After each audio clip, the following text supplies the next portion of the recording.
أعوذ بالله من الشيطان الرجيم. Bismillahir Rahmanir Rahim. I begin, as I always begin, in the name of Allah, whose grace I seek in this and all other matters. I ask Allah's forgiveness for the frailty of being human and any errors that I might make. Still talking about Mother Hajjar in terms of my own 30-year investment in this topic. I want to bring us up to the more controversial articulation based on the previous two inputs on this theme, just tracing my own life history with regard to her. And after the investment in a cross-religious dialogue that I started to experience in the 90s, especially located in various universities, and that retreat that I mentioned, where Jewish, Christian, and Muslim women came together as quote-unquote daughters of Sarah and Hajar, as was the articulation of that meeting, and some subsequent American Academy of Religion events and some publications and some other conferences. I really began to think about this theme and to focus particularly in terms of the Islamic historical version and places where that might have competed a little bit with the Judeo-Christian versions of it. And these were very fruitful in the sense at which I do believe that cross-religious intellectual dialogue has some merit, but I also have come to experience the limitation of what most of those are doing, especially in the European context, where their investment at this time is to try to counter some of the prejudices and lack of diversity that exist in the context of the rise and spread of Islamophobia in Europe. So they're using that as a way to kind of bridge these false divides. And yet at the same time, there is a particular focus on the experiences of women with regard to these. And so I did appreciate these, to sort of unfold my own investigation into Hajjar. And I spent, more time thinking about the legacy. As you may or may not know, there are precious few details about Hajjar. There are references in the Quran, but they're so sparse that what happens and what had happened historically is, we fill in the details. And this is part of what they call the Israeliya, the outside of the Quran intellectual tools that are used to help with understanding the Quran, because when the Quran refers to stories that are also referenced in Jewish and Christian sources, there are details that are not in the Quran that are then taken from the Jewish and Christian resources. But when there are differences between the Islamic understanding of these same stories, these are stories of the Prophet al-Anbiya, Qasas al-Anbiya, stories of the prophets, the emphasis, of course, being on the men. And the women are tangential. They're a part of the story, and they make the story complete, but there are very few instances where they become the central focus of the story.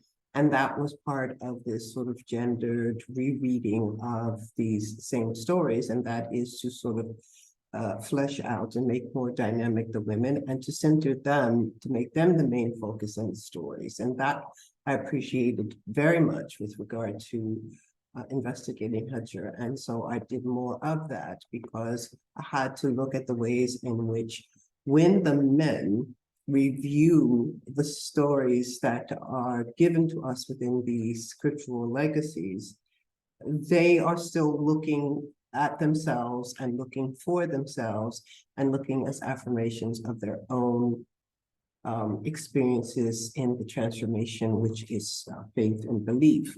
All well and good, except, of course, it then became, this is the generic human experience of these things, and they did not specify where the generic human was in fact the male exclusively or particularly. So, how to, bring those, how to reclaim, these stories with regard to the women's experiences and perspective was what was happening starting in the 90s, and it was interreligious or cross-textual. So I participated in these to flesh out more, about the Hajjar story for myself from Islamic sources, whether or not those sources reference Judeo-Christian sources or not, and to what extent they captured actually my own fascination with those stories based on my own life history in terms of men who were not good providers. So I carried this over to really trying to live in the body of Hajjar, given the experiences that she undoubtedly had. And that is as a woman without freedom, without agency, without the capacity to exert consent fully. I don't want to linger on this, but there is certainly a role played by certain concubines to particularly take some advantage of the capacity that they had to be sexual partners that then would have influence over, their master / partner. And so, just it's not to say that women had no agency or that slaves had no agency. It's just that the overall phenomena of slavery / concubinage is that you are not free. You are not a free person. And in some cases, you were not even considered to be a full person, which is, kind of how it goes in Islamic law. There is a category where the punishment for certain sins is half for a person who is enslaved. And so already it means that you are not measured with the subjectivity of full personhood. And that's a problem. I mean, let's just be honest about it. There's no way that I can condone the institution of slavery, even if I might recognize that it existed and it existed within Islam and was encoded in the law books or the jurisprudence of fiqh, and at the same time was encoded with a notion of approval, whereas I just cannot abide by that. And that's one of the things that was continually outstanding for me in terms of thinking about the study of Islam, the study of the Quran, as my particular focus had been. And one of the first places where I experienced a major conflict between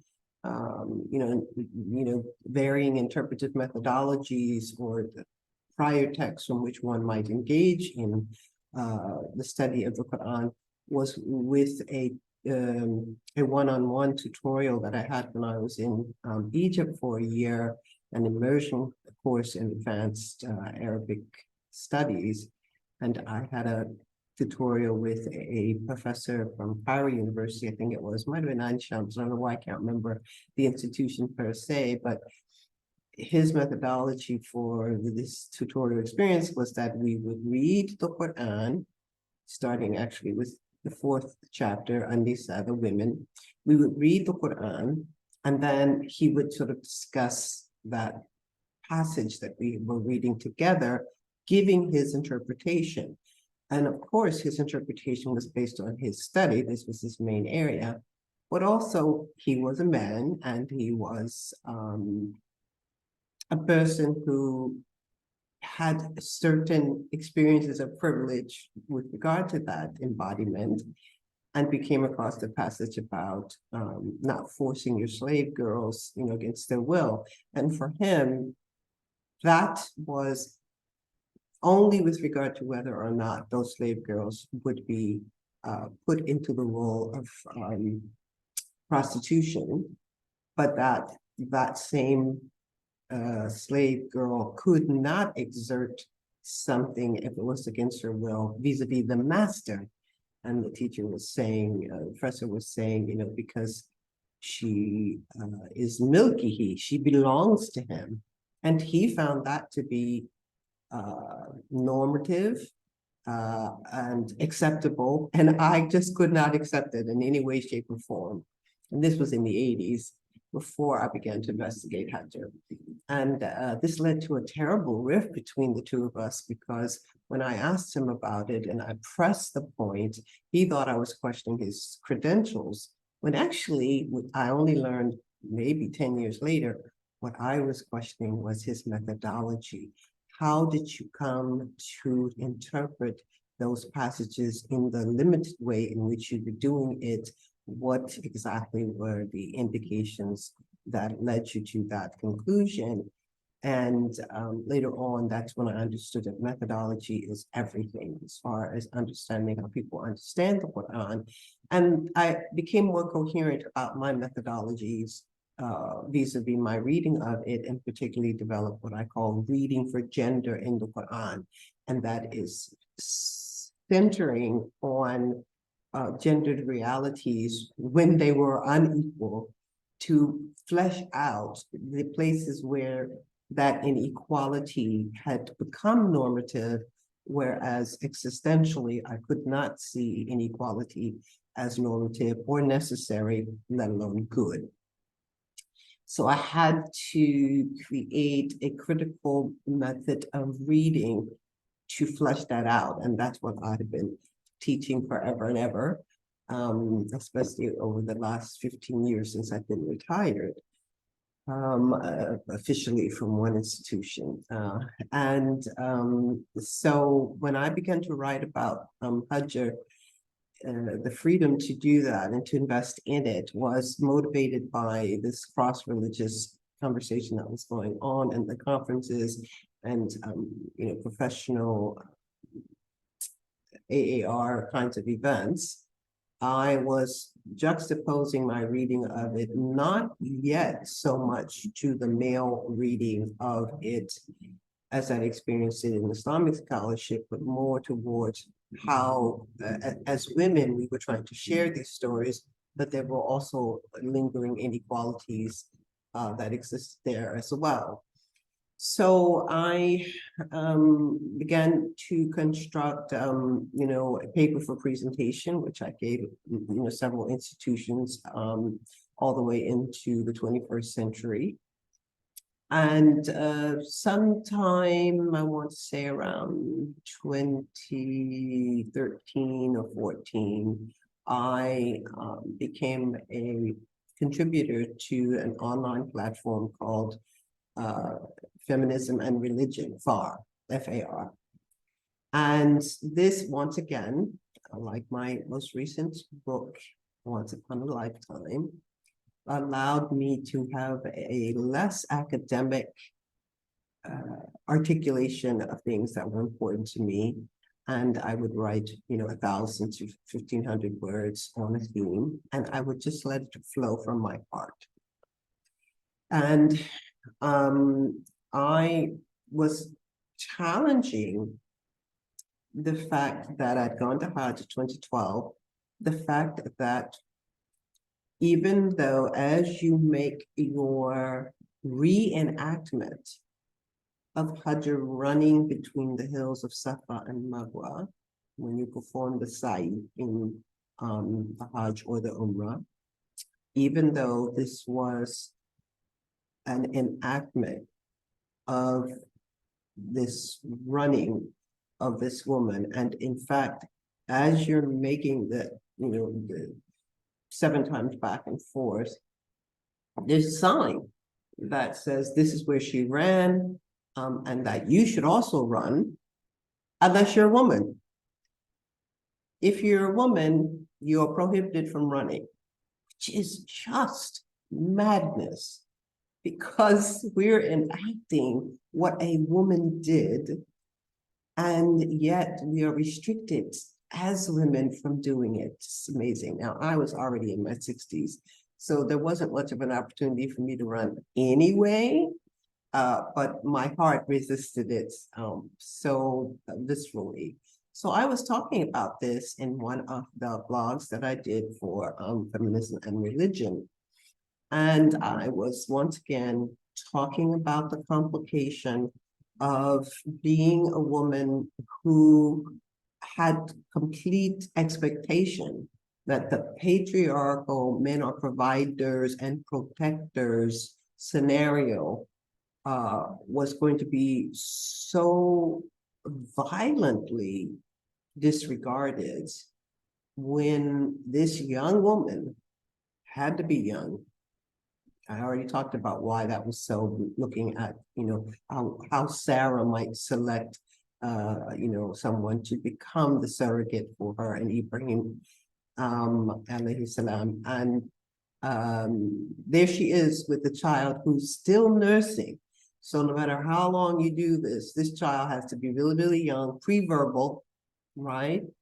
And there they are out in the desert, and she lays him down so that she can make this. Let me just try to see if I can get a view of if there's anyone out there by climbing on these elevated platforms naturally in the earth. So the hills of Safa and Marwa are important because when she climbs them, she could see at a greater distance across, the valleys surrounding her. So I found this abandonment so deeply personal, and also I visualized the strain and the stress of it through the strains and the stress that I was already experiencing now that I had returned to a single parent, and at that time, had 5 children, and had recently returned to the United States, where I had to do, all this stuff by myself and maintain my professional relationship, which pretends that all of us are men. I mean, the academy is built upon how men experience their careers as academics. And so it's disconnected with ways in which women might experience the same thing as academics. And, there I was, the children still expect me to be a full-time, singularly devoted to each one of them person. That's how they visualize what is a mother.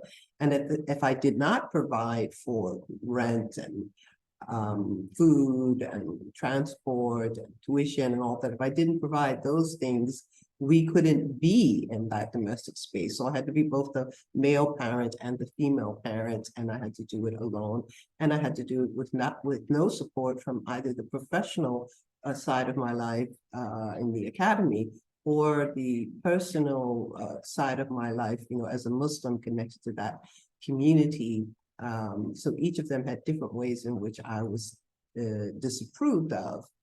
And yet I had to do them both for survival of myself and my children. So I really viscerally, felt this. And I just thought the irony of the Saudi government placing a restriction on women, demonstrating their embodiment of this experience of Hajjar, was just outrageous to me. So, 1,000, 1,200, maybe 1,300 words is not a lot for me to hit that topic, but I managed to do it.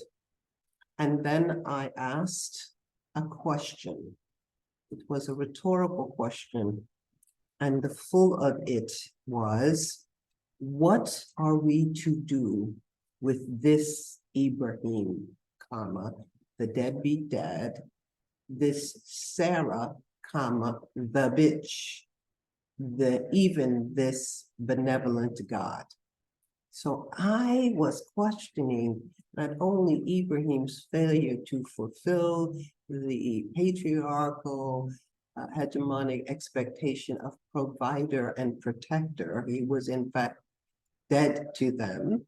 And Sarah, who I feel that of all the choices of words actually get the most offensive, which nobody ever commented on, by the way, but I also question God, and I question God particularly with the adjective benevolent.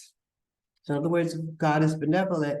How do we experience abandonment and loss and grief? So this question, I still think is important, and the rhetoric of it is intentional. And that blog sat on that site, it's still on that site, so you can Google it, for 2 years with, some immediate comments, especially by people who followed it, primarily women or people who were at least gender conscious. It sat on that site for 2 years, available to the public, and that was that. And when it was discovered by some Takfiri troll type, everything was eclipsed by 3 words, dead be dead. That was it. And when I was asked about it, with the outrageousness that certain men felt with regard to me saying that of a person who is a prophet, upon them all be peace, my entire faith was put into question. What I found so outrageous about it was that my 30 years of working on our mother Hajjar was eclipsed by 3 words by that, with regard to that dead be dead, everything else disappears. And that's the way that it stands. I had somebody I had to block this week who, came on a Twitter and basically said, I'm out there looking for a YouTube video where I accuse Abraham of being a deadbeat dad, and that they're also looking for a YouTube video where I talk about how we say no. It's a methodology with regard to the and strike them or beat them part of the verse 434. It's an elaborate methodology, which I will not go into here, but to say I have never been accidentally lazy with regard to my studies of Islam. I have always been meticulously invested and have tried for as many links to other sources as I could on anything that I was entertaining, using both English and Arabic sources primarily. And so there I am being accused of all kinds of stuff. And it went viral in whatever ways in which, that was important. And one Imam Zaid Shaker, as a matter of fact, decided to bring this into a khutbah that he had given so he could lambast all aspects of Islamic feminism, or all aspects of feminism, including Islamic feminism. And this is sort of like, in a nutshell, this is all there is to Islamic feminism. And I know Imam Zaid, and I've, been in casual settings with him, in California. And he never asked me about this. He never said, I've heard something. I didn't read it myself because it was clear he hadn't. But I've heard something and I'm not comfortable with this. Can you kind of like tell me what's going on with it? He never treated me like a human being, like an equal. Instead, he takes advantage of his position of authority at the minbar, in the mosque, giving a khutbah on Friday, Jum'ah, with a collection of, men and women. He took that opportunity to just decide that, it would be lambasted. Didn't mention my name, but let's just face it, the deadbeat dad is mine. I do not deny it. I do not wish to take it back. It is exactly what I wanted to say. And I continue to say that it is exactly what I want to say, because it is in the context of this 30 years of soul search and research with regard to our mother Hajjar, and to do her service. I'm never going to feel like I need to retract it. But this is the way in which, it's being approached, because we should focus in only on those 3 words. Then from that narrow focus, we should then construct an entire story. And that story is that, I'm not Muslim, I'm a heretic, and I disrespect the prophets. And, Jonathan Brown got into a whole big thing telling me how I'm supposed to retract it. And I'm like, I'm not, because I asked a simple question, although the rhetoric of the language of it is in fact complex, because it requires some understanding of even the nature of rhetoric, but it can only be understood in the context of the 30-year investment and the personal affinity with the story of Hajjar that I was expressing. It's not too difficult to imagine, irrespective of having faith, how a woman in a context where there is gender-based violence can simply ask her Lord at the deepest level of that experience, violation, what does this mean? And so when I asked the question, what do we do with this Abraham, the deadbeat dad, let alone two other parts of the question that never got focused on, I am perfectly within my right to ask that kind of question, because for me, the faith journey includes many moments of, metanoia, which is a term that refers to the dark night of the soul, which is also transformative, as if you go into that night, wade into the river, as Black spirituals say, you wade into it fully as the only way to get to the other side, to be transformed. So for me, the dark night of the soul as a Black hijabi woman in the United States, teaching and believing and practicing Islam in the context of all of the pervasive patriarchy that makes my simple existence difficult. Doing all of this, as a single parent, there is so much emotion around this story. Nobody's going to rob me of it. And yet, if you don't in some way respond to the vitriol that comes out with regard to how something becomes viral in the context of, the social media, you are found wanting, which of course I am wanting. I mean, I am lacking, but I don't feel that I was ever careless with regard to my investment in this topic. And that is one of the reasons why I wanted to take this opportunity and a platform that, at least for first glance, is only of those people who support my work. However few you are, I love you. Thank you very much. I appreciate it.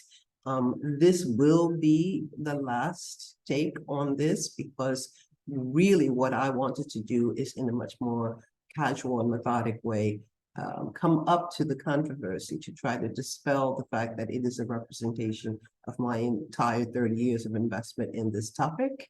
I'm still a single parent. However, I am mercifully the parent of others who are parents. And with that, I can have way more sympathy and empathy for the different struggles they go through, and the different challenges of, maintaining a relationship as co-parents along the way with, parenting with others, because, kind of need two people to make that happen. So now I feel less of a burden. I am clearer that the pain, the difficulty that I experience is real, and it marks who I am today. And it has marked my investment in the story of our mother Hajjar. And at the same time, I'm no longer feeling like I'm trapped, running back and forth endlessly between the Safa and Marwas of my own life. And now I can become the mistress of the waters of Zamzam. And as the mistress of the waters of Zamzam, Hajjar comes into her own power, because everyone had to seek permission from her to access that water, which mercifully is still flowing today, and also a part of the experience of Hajj. Thanks so much. Appreciate you listening to me all the way to this point. And after this will become something that can be shared because I'll put them all out, all three of them in a series. So do like and share. And if you're seeing this through my YouTube channel, please subscribe to my Patreon page where things like this come out first and other content comes out exclusively. Assalamu alaikum.